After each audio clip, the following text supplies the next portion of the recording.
اعوذ باللہ من الشیطان الرجیم بسم اللہ الرحمن الرحیم رب اشرح لی صدری ویسر لی امری واحلل عقدۃ من لسانی یفقہوا قولی۔ ہم سورہ بقرہ کی شروع کی آیات کو پڑھنے سمجھنے کی کوشش کرتے ہیں، تو میں اس میں تلاوت اس کے ساتھ ترجمہ اور پھر آیت با آیت اس کی تفسیر بیان کرنے کی کوشش کروں گا۔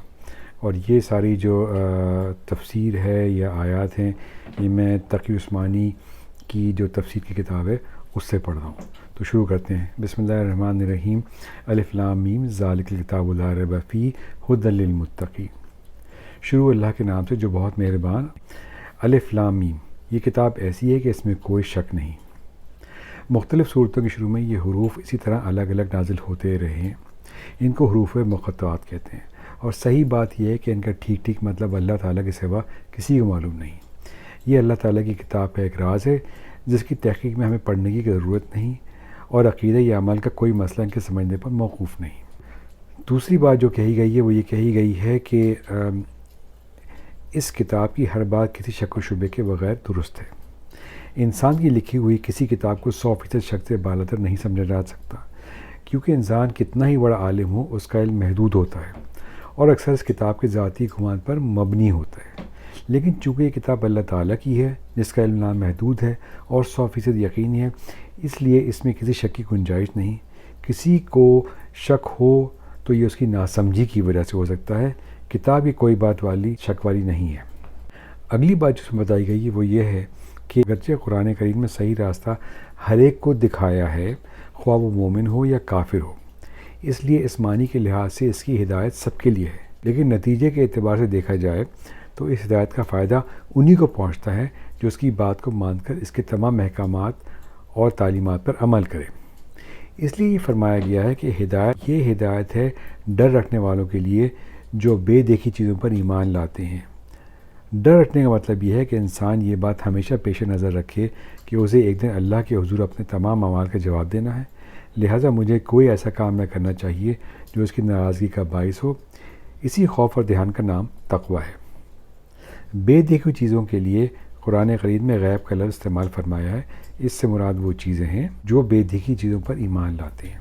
الذین یؤمنون بالغیب ویقیمون الصلاۃ ومما رزقناہم ینفقون، جو بے دیکھی چیزوں پر ایمان لاتے ہیں اور نماز قائم کرتے ہیں، اور جو کچھ ہم نے انہیں دیا اس میں سے اللہ کی خوشنودی کے کاموں میں خرچ کرتے ہیں۔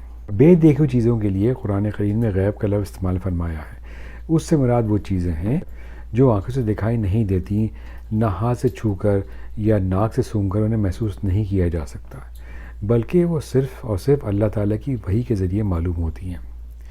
یعنی یا تو قرآن میں ان کا ذکر ہے یا حضرت صلی اللہ علیہ وسلم نے وحی کے ذریعے وہ باتیں معلوم کر کے ہمیں بتائی ہیں، مثلا اللہ تعالیٰ کی صفات، جنت و دوزخ کے حالات، فرشتے وغیرہ۔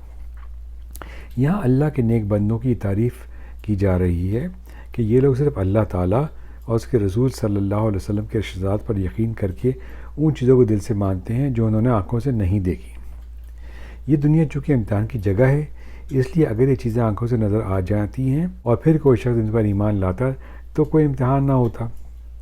اللہ تعالیٰ نے ان چیزوں کو انسان کی نگاہ سے پوشیدہ رکھا ہے، لیکن ان کے وجود کے بے شمار دلائل مہیا فرما دیے گئے ہیں کہ جب کوئی شخص ذرا سا انصاف سے غور کرے تو ان باتوں پر ایمان لے آئے اور امتحان میں کامیاب ہوگا۔ قرآن کریم نے بھی وہ دلائل بیان فرمائے ہیں جو انشاءاللہ آگے آتے رہیں گے۔ ضرورت صرف اس بات کی ہے کہ قرآن کریم کو حق طلبی کے ذریعے سے غیر جانبدار ہو کر پڑھا جائے، اور یہ خیال دل میں رکھا جائے کہ یہ معاملہ ایسا نہیں کہ اس میں لاپرواہی برتی جائے۔ یہ انسان کی ہمیشہ کی زندگی کی بہتری اور تباہی کا معاملہ ہے، لہٰذا یہ ڈر دل میں ہونا چاہیے کہ کہیں میری نفسانی خواہشات قرآن کریم کے دلائل ٹھیک سمجھنے میں رکاوٹ نہ بن جائیں۔ اس لیے مجھے ان کی دی ہوئی ہدایت کو تلاش حق کے جذبے سے پڑھنا چاہیے اور پہلے سے دل میں جمے ہوئے خیالات سے ذہن کو خالی کر کے پڑھنا چاہیے تاکہ مجھے واقعی ہدایت نصیب ہو۔ یہ ہدایت ہے ڈر رکھنے والوں کے لیے، اس کا مطلب یہ بھی ہے۔ آگے فرمایا گیا ہے کہ جو لوگ قرآن کریم کی ہدایت سے فائدہ اٹھاتے ہیں، یہاں ان کی اہم صفات بیان فرمائی گئی ہیں، اور ان میں سب سے پہلی صفت تو یہ ہے کہ وہ غیب یا اندیکھی چیزوں پر ایمان لاتے ہیں، جس کی تفصیل پیچھے گزری ہے۔ اس میں تمام ایمانیات داخل ہو گئے ہیں، جس کا خلاصہ یہ ہے کہ جو کچھ اللہ تعالیٰ نے قرآن کریم میں فرمایا یا جو کچھ نبی کریم صلی اللہ علیہ وسلم نے ارشاد فرمایا اس سب پر ایمان لاتے ہیں۔ دوسری چیز نماز قائم کرنا بیان کی گئی ہے جو بدنی عبادتوں میں سب سے اہم، اور تیسری چیز اپنے مال میں اللہ تعالیٰ کے راستے میں خرچ کرنا، جس میں زکوٰۃ و صدقات آ جاتے ہیں جو مالی عبادات ہیں۔